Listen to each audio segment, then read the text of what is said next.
is yet another challenge here, and let me let you folks know something. Somebody in here, I'll go ahead and say your name. I might have got it wrong on this one, but I think it's John Kirschling or something like that. You are absolutely hands down certain that I'm gonna laugh off of this. And if I'm not mistaken, you put on the table $20 or $25 like that, saying that you guarantee that I'm gonna laugh or something like that. You said $20 or $25. I don't remember. I just know you said it. And I said back to him, folks, you can go and see the comments if you want to off the Try Not to Laugh video I did last night. It was either The Office or it was either the church videos. Go look at the exchange between James Kirschling and I said you don't have to donate for me to do a reaction or Try Not to Laugh challenge. But this person seems to insist because he's almost guaranteeing that I'm going to laugh. And what he wants me to do is Richard Pryor. So again, let me emphasize to everybody that's listening. You do not have to make no donation or anything for me to do this Try Not to Laugh challenge. I'm doing it for fun. You do not have to make no donation or anything like that for me to do a reaction video to music. It's just that when it comes to music, because there's so many requests, it goes in the bingo ball. And I hope and pray that the Try Not to Laugh challenges don't get like that. Because, woo, that's going to be rough. Again, you do not have to pay.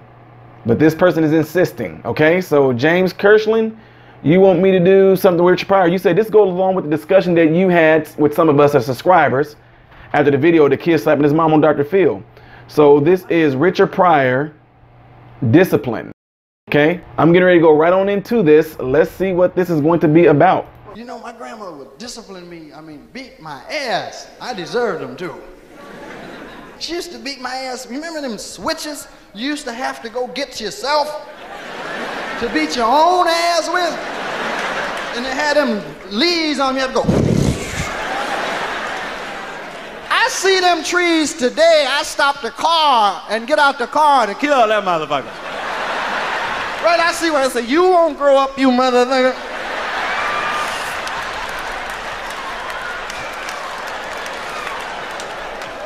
Right, because that was some hell of a psychology, right? To make you go get a switch to beat your own ass with. Right, my grandma said, boy, go get me something to beat your ass with. And that would be the longest walk in the world. That would be the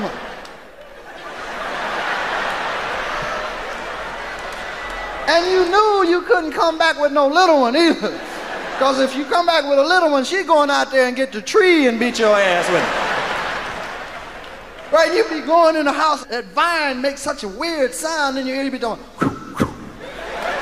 it make you start crying before you get in the house. Right?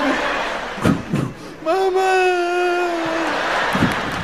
I'm good no more, Mama, please, Mama, I won't do no more, Mama.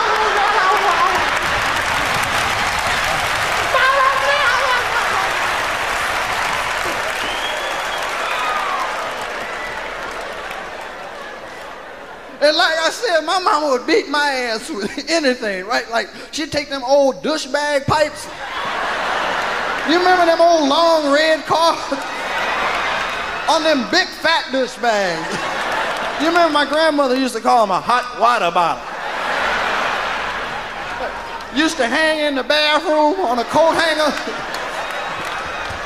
Smell like vinegar.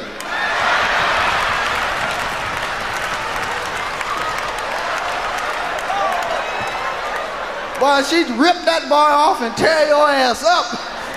And I'd always try to go to sleep to get out of ass whooping, right? You know, I'd pass up supper and everything, ease in the covers, say, well, shit, I got it made. She'd wake your ass up, 1 in the morning. Get your ass off that bed. Don't you run from me. Don't you ever run from me.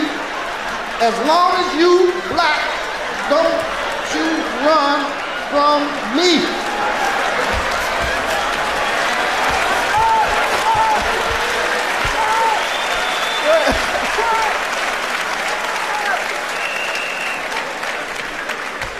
And you wake up in the morning, whelps and shit be all on your face, nuts all swole up.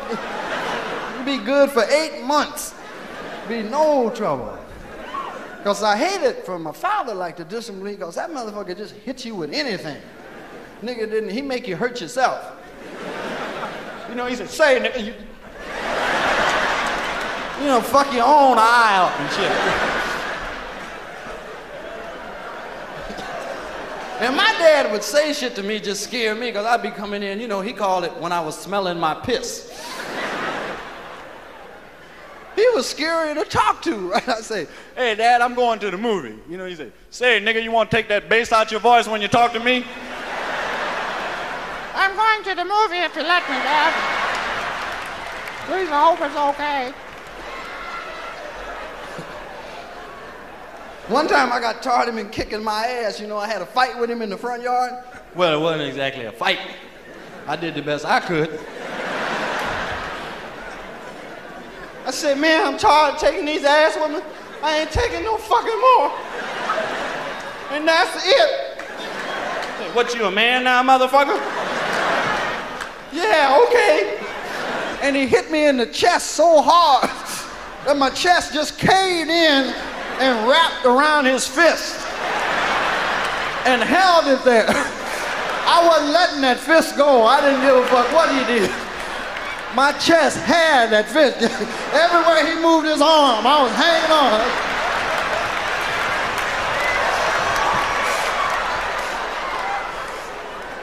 And I didn't know he wasn't gonna kill me. You know, he grabbed me by my throat. My eyes was getting big and shit. And he bust my head against the cement and some blood came out. And when you see your own blood, you freak. I start trying to push that shit back down in there. I said, Dad, I'm your son, I'm your son, I'm your son. He said, no, motherfucker, you was a man a minute ago.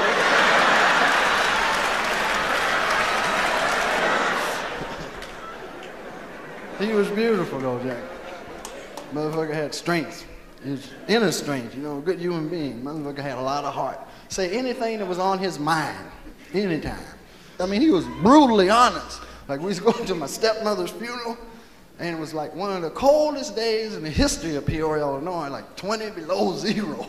And I'm sitting in the back seat with my father crying and shit. Say, Pop, it's all right, man, it's gonna be okay. He said, man, it's getting colder, I'm gonna bury the bitch by herself.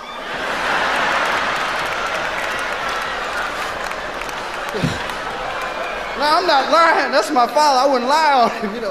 He'd be at the graveyard talking to the preacher. Say, man, when the shit over? Goddamn. Get to the part about the date. Shit, I love you, baby, but goddamn, cold out here.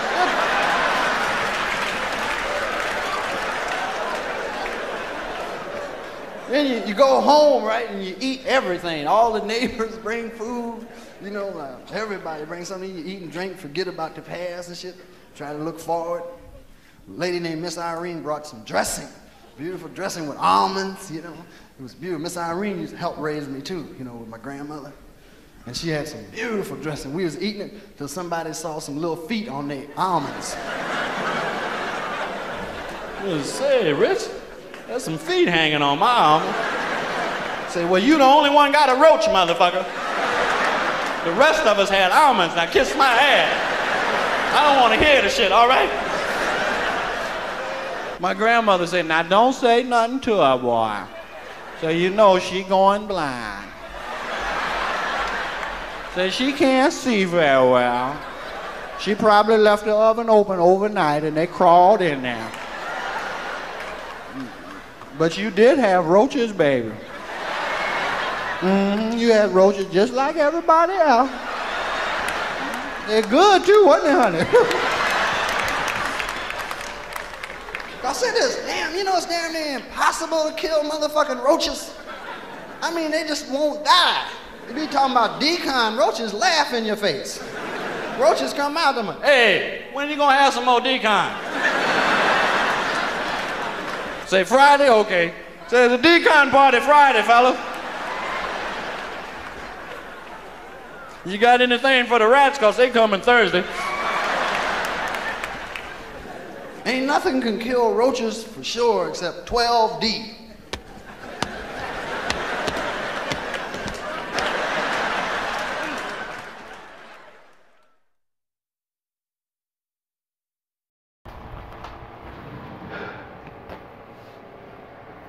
I tried to tell you, didn't I? Tried to tell you, Kirschling, didn't I? But you did not listen. You did not listen. You did not listen. Man, if you would have just had me just listen to this period, I know I would have probably been laughing and smiling through this, but you put me up to the challenge. Man, almost everything he was saying in here, I could relate to big time. Man, I could relate to this big time. It's crazy how a lot of us go through a lot of similar things, and we can take a situation like what we went through as far as having, you know, rodents and all that stuff in the house. You can take a situation like that and turn it into something very comical. It becomes comical to the ones that actually can relate to it. Some people are like, well, I don't understand. I don't think I would like to have bugs in my house. I get that. But if you grew up with them, yeah, a lot of stuff became jokes. Because we joked like that all the time when we were kids, you know, depending on who house you went over, something like that. I mean, it used to be a thing where people like, hey, you know, I'm not going to say who, but, you know, your mom be like, who else was y'all down at? Oh, we was down at such and such house. Well, before y'all come in this house, y'all about to shake them coats off. Had to shake the coats off, take our shoes off, and leave them on the porch. Because it's like you weren't about to leave. You weren't about to bring none of them suckers in the house. Because it seems like you bring one in there, it just, I don't know, it like powers up and then it just multiplies. And next thing you know, you got them, something like that. Roaches almost, sometimes you almost think roaches is like the, you know how, oh, technically, I guess you can say that anyway. Let me tell you what I'm talking about. You know how if you get the flu, they call it like a bug, anything like that, or virus, is like they call it like a bug, super bug, anything like that. Bacteria, they call them little bugs, whatever like that. Where roaches, you can just see them manifested. So it's almost like you can say you got the roaches. Or who you get the roaches from? Oh, I got it down from Marcus them house. That's almost like it's a disease. You came home and where's y'all at? Y'all said them people has got the roaches. Now we gonna have roaches. Like it's just like, you know, it almost seems like it is contagious. You go to somebody else's roaches, all of a sudden you go home. How did we get roaches? Y'all was down at that boy house again, weren't y'all? So anyway, again, let me make this clear for the thousands of people that's watching. You do not have to donate to do this. But this person insisted, okay? So if you one of those folks out there and you insisting, that's up to you. But you don't have to do that to get me to do the video, okay? I'm just letting y'all know that. So folks don't be like, man, he only takes the ones that people are paying him to do. No, I'm doing any and everybody. I'm picking them random. But when I see like a challenge out there, because I'm so competitive, when you say things to me like, I bet you, I bet you, I bet you, that kind of just gets me a little, okay, well, we're going to see. So again, folks, this was some funny stuff. Let me say that slow because some of y'all don't understand it. Y'all be saying things like, well, if you wasn't born in 1978, then you wouldn't understand the jokes that he was telling. Yes, I do. Completely. But you need to realize and understand the title of this is Try Not to Laugh. And I did good.